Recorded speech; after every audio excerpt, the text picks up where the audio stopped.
मला कविता म्हणतात. सकाळपासून पडणारा पाऊस यावेळी एक क्षणही थांबायला तयार नव्हता. मी ऑफिसमधून बाहेर पडून घरी जाण्यासाठी पाऊस थोडा कमी होण्याची वाट बघत बसले होते.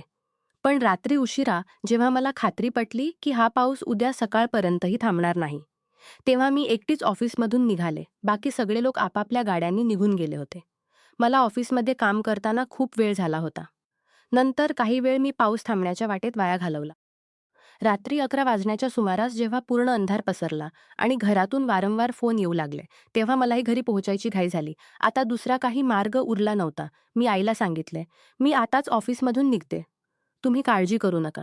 माझ्या फोनची बॅटरीही संपायला आली होती. आई चिंतेने विचारत होती, "एवढ्या पावसात तू कशी येणार?" मी म्हणाले, "आई, कोणतीतरी सवारी मिळेलच. रिक्षा किंवा टॅक्सी जे मिळेल, मी थेट घरी येते." हे सांगून मी फोन बंद केला. फाईल डोक्यावर ठेवून मी बाहेर पडले. जणू ती फाईल नव्हती, तर छत्री होती. थोड्याच वेळात जोरदार पावसाने माझे पूर्ण शरीर भिजवून टाकले. जानेवारीतील कडाक्याची थंडी आणि हा वादळी पाऊस, सगळीकडे पाणीच पाणी झाले होते. वाटत घरी जाईपर्यंत मी गोठून जाईन. समोरचे दृश्य पावसामुळे दिसतच नव्हते. आता मला स्वतःवरच राग येत होता की अंधार पडण्यापूर्वी का निघाले नाही. जोरात चालत मी ना रिक्षा दिसली ना टॅक्सी. दूरपर्यंत रस्ता पूर्णपणे ओसाड दिसत होता. मागे ऑफिसमध्येही कोणी मदत मागायला नव्हते. अशात मी जोरात पावले टाकत देवाची प्रार्थना करू लागले. पण या पावसात चालणेही कठीण होते. खड्डे कुठे आहेत, चिखल कुठे आहे, काही कळत नव्हते. इतक्यात अचानक एक गाडी येऊन माझ्या अगदी जवळ थांबली. माझा श्वास अडकला. मी विचारलेही नव्हते की या वादळी पावसात काही वाईट झाले तर काय होईल, पण जेव्हा ती गाडी माझ्याजवळ येऊन थांबली, तेव्हा माझी धडधड. दरवाजा उघडला आणि ड्रायव्हिंग सीटवर बसलेला माणूस दिसला. त्याच्या चेहऱ्यावर नजर पडताच मी हायसे वाटले. तो दुसरा कोणी नव्हता, तर माझे बॉस विजय देशमुख होते. काळा पॅन्टकोट घातलेला आणि चांदीच्या फ्रेमचा सुंदर चष्मा लावलेला. ते माझ्याकडे बघत होते. मग त्यांनी मला गाडीत बसायला इशारा केला. मी थोडी घाबरले. ते कडक आवाजात म्हणाले, "लवकर आत ये." माझ्याकडे दुसरा पर्याय नव्हता, म्हणून मी गाडीत बसले. माझे भिजलेले कपडे गाडीच्या सीटलाही भिजवत होते. कपड्यांतून पाणी टपकत होते. भिजल्यामुळे कपडे माझ्या शरीराला चिटकले होते. मी आपला दुपट्टा व्यवस्थित केला आणि फाईल मांडीवर ठेवली. बोटं मुरगळू लागले. इतक्या अंधारात आणि इतक्या पावसात तू कुठे जात होतीस? बॉसचा प्रश्न ऐकून मला उत्तरच सुचेना. बॉसनी मला डोक्यापासून पायापर्यंत बघितले. त्यांच्या मनात काय विचार आले हे मला कळले नाही. पण त्यांनी स्वतःला सावरण्यात आणत म्हटले, "बरं, मला वाटलं तू आत्महत्या करायला निघाली आहेस." यावेळी मला थोडी चिडचिड झाली. "इतक्या जोरदार पावसात आणि अंधारात तुला अंदाज आहे का की तुझ्यासोबत काय होऊ शकतं?" बॉस गाडी चालवत कठोर आवाजात मला झाडले. मी म्हटले, "आज वेळेचा अंदाजच आला नाही." मी कामात इतकी गुंतले होते की वेळ कळालाच नाही. काम संपलं तेव्हा कळलं की पाऊस थांबलाच नाही आणि सगळे लोक निघून गेले. मी खूप घाबरले होते आणि रिक्षा मिळेल असं वाटून ऑफिसमधून बाहेर पडले. मी नजर खाली घातली आणि मॅटवर पडणारे केसांचे पाणी बघू लागले. "ठीक आहे, मी प्रयत्न करतो तुला तुझ्या घरी सोडण्याचा. तुझा पत्ता सांग." तो ऐकून बॉसनी चकित होऊन मला बघितले. तो ऐकून बॉसनीचा मेंदू ठिकाणी नाही. "तू जो पत्ता सांगतेस तो इथून खूप दूर आहे आणि खूप अरुंद, अंधारी वस्ती आहे. इतक्या जोरदार पावसात तिथे चिखल आणि पाणी भरलं असेल. सहज पोहोचणं कठीण आहे. माझ्या मते आज तुला ऑफिसला येणंच नको होतं. पावसाची शक्यता आधीच होती." ते रागाने एक नजर माझ्याकडे टाकले. माझ्या डोळ्यात पाणी आलं आणि चेहऱ्यावर भीती स्पष्ट दिसत होती. "बॉसनी आपला रागला बंगला जवळच आहे. आज रात्र तू तिथेच राहा." त्यांनी मला बघितलं तेव्हा मी एक क्षण घाबरले. "नाही, माझी आई वाट बघत असेल." बॉसनी टक लावून मला बघितलं आणि म्हटले, "जर तू तुझ्या आईला सगळं सांगितलंस तर ती नक्की समजेल. उलट मला वाटतं ती स्वतःच तुला सांगेल की या वादळी पावसात इतका लांब रस्ता करू नकोस." बॉसनी गाडी आपल्या बंगल्याकडे वळवली. त्यांच्या गाडीमागे आणखी एक गाडी होती, ज्यात सिक्युरिटी गार्ड्स होते. माझे बॉस खूप श्रीमंत व्यावसायिक होते. त्यांच्याकडे पैशांची कमतरता नव्हती, म्हणून सुरक्षाही खूप होती. आज बॉसना ऑफिसमधून निघायला थोडा वेळ लागला होता. पण त्यांना कल्पना नव्हती की मी इतकी मूर्ख असेन की अशा वादळी पावसात एकटी ऑफिसमधून बाहेर पडेन. आणि ज्या वस्तीबद्दल मी बोलत होते, ती खरंच चिखल आणि पाण्याने अर्धी बुडाली असती. तिथे रात्रीच्या अंधारात जाणं खूप धोकादायक होतं. म्हणून बॉसनी मला स्पष्ट नकार दिला होता. थोड्या वेळाने ते मला आपल्या बंगल्यात घेऊन पोहोचले. मी थंडीने जोरात कापत होते. भिजलेल्या कपड्यांनी माझे शरीर कापण्यास भाग पाडले होते. हात आणि पाय पूर्ण निळे पडले होते. बॉसना माझ्या अवस्थेचा चांगला अंदाज होता. म्हणून घरात जाताच त्यांनी जोरात आवाज काढून नोकरिणीला बोलावले. बॉसच्या आवाजावर नोकरिणी धावत आली. बॉसच्या आवाजावर नोकरिणी काम करते. यांना शीतलच्या खोलीत घेऊन जा. माझ्या ऑफिसमध्ये काही कपडे दे आणि जेवणाबद्दलही विचार. आज रात्र या शीतलच्या खोलीत राहतील. बॉसनी नोकरिणीला सांगितले. नोकरिणीला पाहून माझ्या जीवाला जीव आला. नाहीतर आत्तापर्यंत मी सगळ्या रस्त्यात हेच विचारत होते की मी माझ्या बॉससोबत बंगल्यात कशी राहीन. कारण मला माहीत होते की माझे बॉस एकटे राहतात. त्यांच्या आईवडिलांचा देहांत झाला आहे. नोकरीने माझा हात धरून मला खोलीत नेले.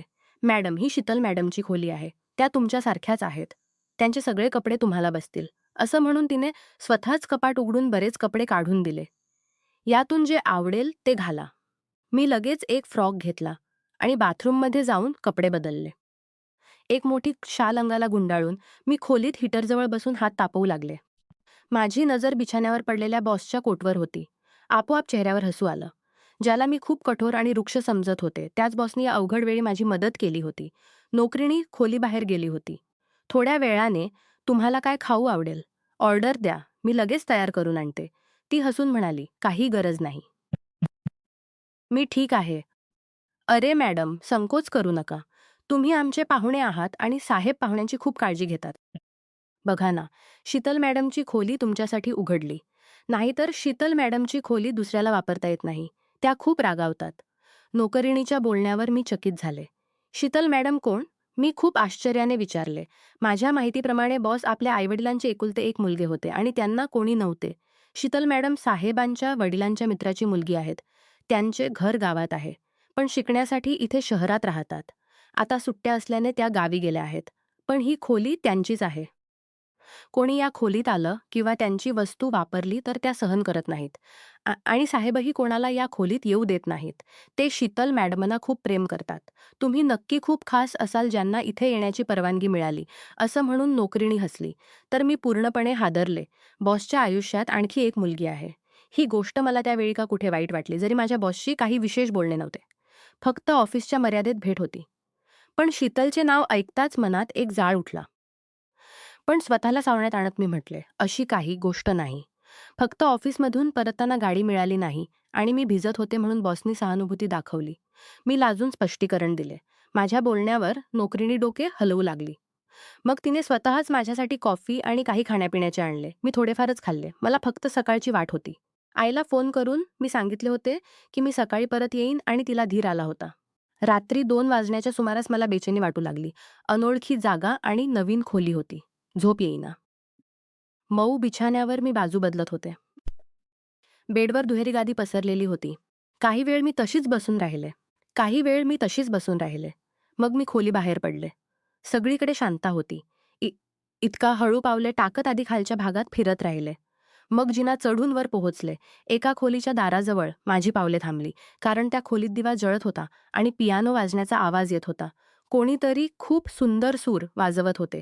मी तिथेच उभी राहिले. मग पियानोचा आवाज बंद झाला तेव्हा मी परत फिरण्याचा विचार केला. पण इतक्यात त्या खोलीचा दरवाजा उघडला आणि माझी नजर समोर उभ्या माणसावर खिळली. पांढऱ्या कुर्त्यात ते पूर्ण वेगळे दिसत होते. जणू एखाद्या मुलीच्या स्वप्नातला राजकुमार. मी पापण्या उघड्या ठेवूनच राहिले. दुसऱ्या बाजूला बॉसच्या मनातही अशीच आग पेटली होती. ते लक्ष देऊन मला बघत होते. काही क्षण शांततेत गेले. डोळ्यांनीच आम्ही एक अनोळखी प्रवास पूर्ण केला होता. मग थोड्या वेळाने बॉसनी मला विचारले, सगळं ठीक आहे ना? तू आराम करणार नाहीस का? काही समस्या आहे का? मी नोकरिणीला सांगितलं होतं तुझी काळजी घ्यायला. नाही, अशी काही गोष्ट नाही. मी फक्त पियानोचा आवाज ऐकून इथे आले होते. तुम्ही खूप छान पियानो वाजवता. मी न विचारताच कौतुक केले. माझी आई खूप छान पियानो वाजवत असे. मी त्यांच्याकडून शिकलो. जेव्हा त्यांची आठवण येते तेव्हा मी या खोलीत येतो. ही माझ्या आईची खोली आहे. बॉसनी हळूच आपल्या आईचा उल्लेख केला. एका क्षणात मला जाणवले की ते आपल्या आईची आठवण करून दुःखी झाले आहेत. याआधी आणखी काही बोलणे होण्यापूर्वी अचानक दारी खिडक्या जोरात वाजू लागल्या. वाऱ्याच्या जोरदार झोकांनी पडदे उडवले. विजेची कडकडणारी खराब झाली. मी झटकन पुढे जाऊन बॉसचा हात पकडला. वीज जोरात कडकडत होती. वाटत होते आजच सगळा पाऊस पडेल. माझी अवस्था पाहून बॉसच्या चेहऱ्यावर हसू आले. बॉसनी हळूच माझा हात धरला आणि म्हटले, काळजी करू नकोस. सकाळपर्यंत सगळं ठीक होईल. माझ्यात इतकी हिंमत नव्हती की बॉसचा हात सोडवावा किंवा परत आपल्या खोलीत जावे. मी घाबरून इकडे तिकडे बघू लागले. बॉसनी मला स्वतः हाताने धरून आपल्या आईच्या खोलीत नेले. जिथे एका बाजूला पियानो होता आणि दुसऱ्या एक माणूस, स्त्री आणि मुलाची फोटो होती. मला समजायला वेळ लागला नाही की हे बॉसचे आईवडील होते. बॉसनी मला बेडवर बसवले आणि आपला हात सोडवत म्हटले, "तुझ्या नखांनी तर खूप खुणा पाडल्या आहेत." बॉसच्या बोलण्यावर मी चकित होऊन बघितले. तर त्यांच्या मनगटावर खरंच माझ्या नखांच्या खुणा होत्या. मी लाजून माफी मागायला लागले. बॉसनी हसून माझी माफी स्वीकारली. "तू इथे आरामात झोप. सकाळी मी स्वतः तुला घरी पाठवीन." कारण माझ्या चेहऱ्यावरची भीती स्पष्ट दिसत होती. मी नकार देत डोके हलवले आणि लगेच उभी राहिले. "मला भीती वाटते. मी एकटी राहू शकत नाही." बॉसनी एक थंड श्वास सोडला आणि म्हटले, "नोकरीणी आपल्या क्वार्टरमध्ये गेली आहे आणि तिथून इथे येण्यासाठी 5 मिनिटांपेक्षा जास्त लागतात. पाऊस खूप वाढला आहे म्हणून यावेळी मी तिला परत बोलावू शकत नाही. मला वाटलं तू झोपली असेल म्हणून मी तिला पाठवलं. तू इथेच बस." मी मजबुरीने बॉसना खोलीत राहण्याची परवानगी दिली. ते आश्चर्याने माझा चेहरा बघू लागले. "ठीक आहे." मी खुर्चीवर बसून डोळे बंद केले, जेणेकरून मी शांतपणे झोपू शकेन. पण मी इतकी बेचैन होते की फक्त बेडच्या कोपऱ्यात टेकून बसले. माझी नजर बॉसच्या चेहऱ्यावर होती. त्यांच्या चेहऱ्याचा तेज आणि उंच नाक त्यांना सुंदरसोबत थोडे गर्विष्ठही बनवत होते. 2 तास असेच गेले. बॉसना कदाचित झोप आली होती की अचानक ढग इतक्या जोरात गरजले की माझ्या तोंडून ओरड निघाली. मी पळत बॉसजवळ पोहोचले. माझ्या हातात शक्ती असती तर मी पुन्हा त्यांचे हात घट्ट पकडले असते. पण यावेळी मी तसे काही केले नाही. पण माझा ओरड ऐकून बॉसनी डोळे उघडले. मी जोरात कापत होते. बॉसनी हळूच उठून आपली शाल माझ्या खांद्यावर टाकली आणि मला पुन्हा बेडपर्यंत नेले. "इतके का घाबरतेस? वीज कडकडणे आणि पाऊस पडणे ही सामान्य गोष्ट आहे." ते माझ्या इतके जवळ होते की मी त्यांच्या श्वासांची उबदारपणा जाणवू शकले. मग मी त्यांना हळूच सांगितले की मी इतके का घाबरते. या शहरात येण्यापूर्वी जेव्हा मी छोटी होते, त्या गावात विजेच्या आघाताने माझ्या गावातील अनेक लोक मरण पावले होते. हाच कारण होता की विजेच्या कडकडण्याच्या आवाजाने मला खूप भीती वाटते. बालपणातील त्या भयंकर आठवणी आजही माझ्या मनात ताज्या आहेत. हे ऐकून बॉसना खूप वाईट वाटले. त्यांनी मला हळूच बिछाण्यावर झोपवले आणि स्वतः माझ्या डोक्याजवळ बसले. त्यावेळी बॉसजवळ असणे मला अजिबात वाईट वाटले नाही. उलट त्यांच्यामुळे मला धीर मिळाला. मी इतकी थकले होते की माझे डोळे बंद झाले आणि मला खूप गाढ झोप आली. सकाळी जेव्हा डोळे उघडले तेव्हा बॉसचा ड्रायव्हर मला घरी सोडून आला. नोकरिणीने नाश्ता करून जाण्यासाठी खूप आग्रह केला. पण मला आईची काळजी होती. रस्ते पाण्याने भरले होते. मला पाहताच आई गळ्यात पडली. "खूप काळजी वाटत होती तुझी. देवाचे आभार की तुझ्या बॉसनी मदत केली. नाहीतर काय झाले असते कोण जाणे." मी आईच्या गळ्यात पडून बॉसबद्दलच विचार करत होते. मला आजही तो दिवस आठवतो, जेव्हा मी पहिल्यांदा ऑफिसला गेले होते. सगळे म्हणत होते की बॉस खूप वृक्ष माणूस आहेत. 30 वर्षांचे ते माणूस कोणाचा मान राखत नाहीत आणि लगेच अपमान करतात. म्हणून मी सुरुवातीला त्यांच्यापासून खूप घाबरत होते. पण कालची रात्र त्यांच्याबद्दलची माझी समजूत बदलून गेली होती. बॉस तसे वृक्ष नव्हते जसे ऑफिसमध्ये दिसत. उलट ते मऊ हृदय आणि सहानुभूती दाखवणाऱ्या माणूस होते. हे विचारून मला खूप आनंद झाला आणि त्यांच्या नावावर मनात गुदगुदी जाणवली. पण मग नोकरिणीची ती गोष्ट कानात घुमू लागली की बॉस शीतलला खूप प्रेम करतात आणि कोणाला तिच्या खोलीत जाऊ देत नाहीत. ही गोष्ट मला खूप त्रास देत होती. मी शीतलला पाहिले नव्हते, पण नकळत तिच्याबद्दलच विचार करत होते. कोण असेल ती जी बॉसच्या मनात करत होते. कपडे बदलून मी शीतलचे कपडे आईला दिले. "आई, हे लक्ष देऊन धू. हे बॉसच्या घराचे कपडे आहेत आणि परत करायचे आहेत. मी उद्या ऑफिसला नेईन." आईने ते मौल्यवान कपडे धुवून वाळवले. तर मी सोफ्यावर बसून रात्रीची आठवण करत राहिले. दुसऱ्या दिवशी जेव्हा मी ऑफिसला पोहोचले, तेव्हा माझ्या मनाची अवस्था बदललेली होती. माझी नजर बॉसना शोधत होती. माझ्या हातात तो शॉपर होता ज्यात शीतलचे कपडे होते. मग मी विचार केला की स्वतः जाऊन बॉसना कपडे का देऊ नये. या विचाराने मी सेक्रेटरीला सांगून बॉसच्या ऑफिसमध्ये गेले. पण तिथे जे पाहिले त्यामुळे मला खूप धक्का बसला. बॉस खोलीत एकटे नव्हते. त्यांच्यासोबत एक सडपातळ आणि खूप सुंदर मुलगी होती. मी कपड्यांचा शॉपर टेबलवर ठेवला आणि बॉसना म्हटले, "हे शीतलचे सूट आहे." याआधी बॉस काही बोलण्यापूर्वी त्या मुलीने शॉपर उचलून जमिनीवर फेकला आणि ओरडून म्हटले, "त्या रात्री तू माझ्या खोलीत घुसलीस. पण आता जर पुन्हा पाऊल टाकलंस तर मी तुझी जान घेईन. तुला कोणी अधिकार दिला माझे कपडे घालायला आणि आता इतकी हिंमत की तू आपले उतरलेले मला परत करायला आलीस. उचल हे कपडे आणि इथून निघ. तुला काय वाटतं?" हं, हं. मी शीतल तुझे घातलेले लगेच घालणार. शीतल खूप गर्विष्ठ दिसत होती. माझ्या चेहऱ्याचा रंग उडाला. मी बॉसकडे बघितले. "मी थोड्या वेळाने तुला बोलावीन." हं. मी खूप आश्चर्य आणि दुःखी झाले. आपल्या केबिनमध्ये येऊन आपले अश्रू आटोक्यात आणत मी टेबलवर डोके टेकले. मला एका क्षणात आपली अवकात आठवली. मनात जे भाव निर्माण झाले होते ते तिथेच संपले. कुठे ते श्रीमंत आणि कुठे मी. पूर्ण ऑफिसमध्ये चर्चा सुरू झाली होती आणि माझे डोके वर काढणे कठीण झाले होते. याआधी मी सुट्टी घेऊन घरी जाण्यापूर्वी शीतल माझ्या केबिनमध्ये आली. त्यानंतर तिने जे काही म्हटले ते ऐकून माझ्या डोळ्यांसमोर अंधार छायाला. शीतल मला विचारत होती की मी कशी बॉसना आपल्या खाली जाऊ शकते. हे ऐकून मला वाटले जणू आकाश फुटले. मी पाहिले की पूर्ण ऑफिस माझ्याकडे बघत होते. माझ्यावर जो आरोप लागत होता तो खूप नीच होता. बॉसना फसवणारी एक लालची आणि बदचलन मुलगी. हा आरोप ऐकून मी नोकरी सोडली.